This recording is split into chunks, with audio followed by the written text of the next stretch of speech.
Hello everyone, welcome to my YouTube channel English literature zone. आज के video में हम लोग कमला दास एज ए पोइट पढ़ेंगे। तो चलिए वीडियो शुरू करते हैं। वीडियो जो है काफ़ी इजी लैंग्वेज में होगा और वीडियो के थ्रू अगर आपका हेल्प होता है, वीडियो आपके सिलेबस का है, तो प्लीज़ आप लोग वीडियो को लाइक करना, चैनल को सब्सक्राइब करना और कमेंट करके बताना वीडियो आपको कैसा लगा। और वीडियो का पीडीएफ चाहिए आप टेलीग्राम पे ऑलरेडी हम अपलोड कर रखे हैं। टेलीग्राम का लिंक इसी वीडियो के डिस्क्रिप्शन में मिल जाएगा। और वीडियो से रिलेटेड कोई डाउट है तो आप इंस्टाग्राम पे टेक्स्ट कर सकते हो। इंस्टाग्राम का भी लिंक आपको इस वीडियो के डिस्क्रिप्शन में मिल जाएगा। तो वीडियो शुरू करते हैं। कमला दास जो है पेन नेम माधवी कुट्टी, जिनका कि माधवी कुट्टी पेन नेम था, उपनाम था। इसे वेरी पॉपुलर, काफ़ी पॉपुलर थी, Indo Anglian poet and short story writer. Poet भी थी और शॉर्ट स्टोरी भी लिखते थे। Who earn respectable place in both, जिनको कि दोनों में बहुत ज़्यादा रिस्पेक्टेबल प्लेस मिली, इंग्लिश एंड मलयालम लिटरेचर में। She was also short listed for the Nobel prize, उनको नोबेल प्राइज़ के लिए भी शॉर्ट लिस्टेड किया गया। फॉर हर लिटरेचर, उनके लिटरेचर के लिए। Her poetry is confessional and autobiographical, उनकी पोइट्री जो होती थी मेनली क्या होती थी, कन्फेशनल होती थी और ऑटोबायोग्राफिकल होती थी। The theme of his poetry is, उनकी पोइट्री का जो थीम होता था लव होता था, ऑफ ए लोनली हर्ट, मतलब एक लोनली हर्ट के लव को दिखाती थी। लव विथ नेवर एंडिंग, कभी ना खत्म होने वाला प्यार को दिखाती थी। पैशन, लस्ट, हंगर, ग्रीड, ये सब उनकी पोइट्री का थीम होता था। That never ends with her poetry, जो कि कभी उनके पोइट्री में एंड नहीं हुआ, मतलब खत्म नहीं हुआ, मेनली पोइट्री में यही सब दिखाती थी। She also known for his sexual adventures, sexual adventure के लिए भी जानी जाती थी। इन हर राइटिंग, अपने राइटिंग में मतलब सेक्सुअल एडवेंचर को ज़्यादा यूज करती थी। सी सेज, वह कहती हैं, love is a part of life, love जो है क्या है, पार्ट ऑफ लाइफ है। Life blooms with love, life जो है ब्लूम्स यानी खिल उठता है लव से। Love create emotion, passion, affection as well, और लव क्या क्रिएट करता है, इमोशन क्रिएट करता है, पैशन क्रिएट करता है और अफेक्शन क्रिएट करता है एज वेल। तो इस लाइन को जो आप लिखोगे ना, तो इस लाइन को इस तरीके से लिखना, ऐसे अलग करके लिखोगे तो ज़्यादा अच्छा रहेगा। फिर she was also noted for many Malayalam short story, ढेर सारे मलयालम शॉर्ट स्टोरी के लिए भी वो मतलब जानी जाती है। As well as many poems written in English. फिर Kamala Das is also known as a great confessional poet, confessional poet के रूप में भी जानी जाती है। इन दिस कॉन्टेक्स्ट, इस संदर्भ में, she has been compared with A K. Ramanujan and Nissim Ezekiel और ए.के. रामानुजम के साथ उनको कंपेयर किया जाता है।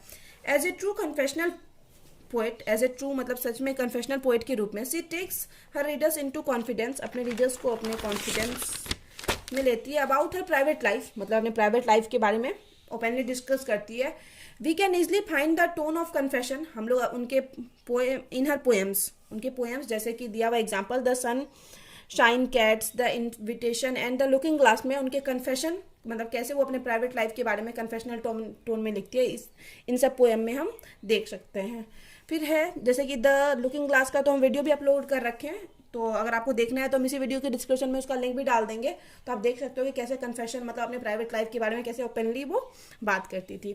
हर फर्स्ट बुक ऑफ पोइट्री, उनकी जो पहली बुक थी पोइट्री की, summer in Kolkata, in which C memorise A summer day, जिसमें कि वो याद करती है एक समर डे को, विच सी स्पेंट इन कोलकाता, जो कि वो कोलकाता में स्पेंड की थी। दिस पोएम ऑल्सो एक्सप्रेस, यह पोएम एक्सप्रेस करता है the poet's hidden sexual desire, poet के हिडन छिपा हुआ जो सेक्सुअल डिजायर है उस चीज को।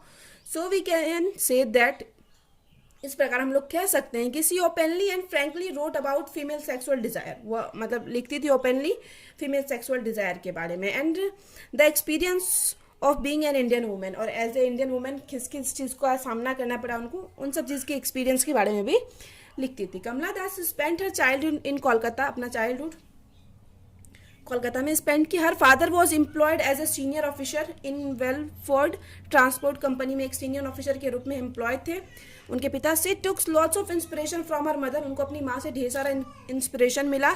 Actually her mother was highly educated, उनकी माँ काफ़ी ज़्यादा एजुकेटेड थी।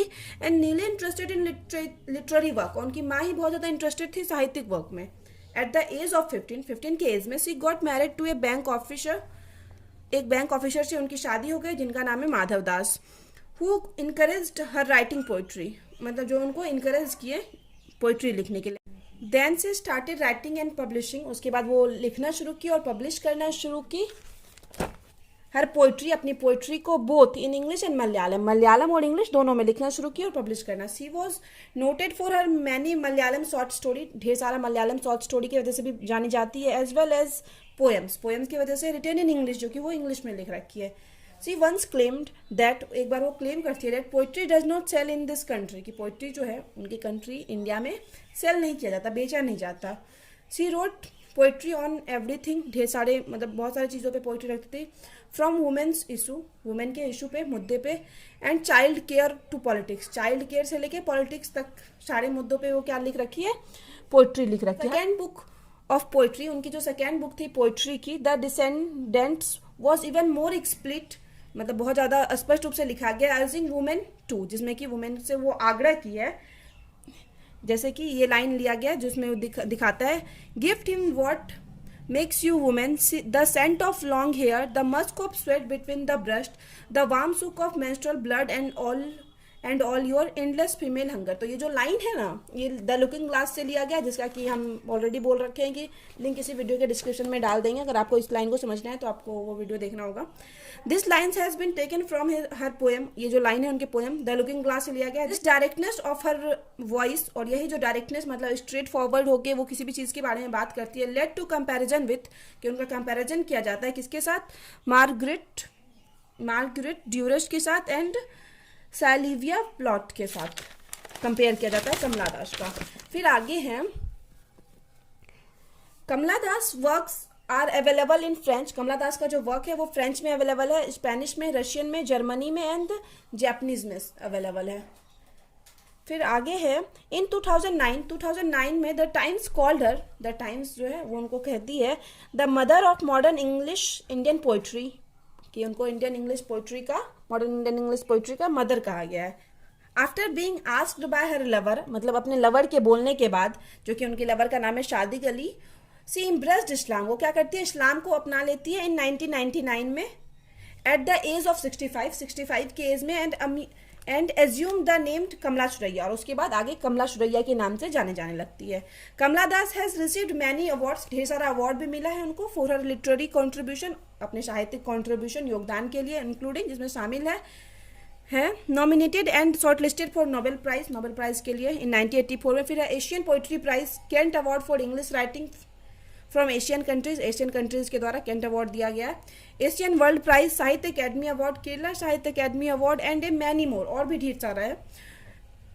फिर आगे हर फेमस पोएम्स आर, उनका जो फेमस पोएम है an introduction, the looking glass, love, worlds, the old play house, a hot noon in Malabar, my grand mother house, my mother at 60, forest fire, ये सब उनका काफ़ी फेमस नॉवेल है. फिर आगे है 10. इस प्रकार Kamala Das is a great poet, Kamala Das जो है काफ़ी ग्रेट पोइट है. She directed the path of women poet in modern English poetry, modern English poetry में वुमेन का जो पाथ यानी रास्ता को निर्देशित करती है.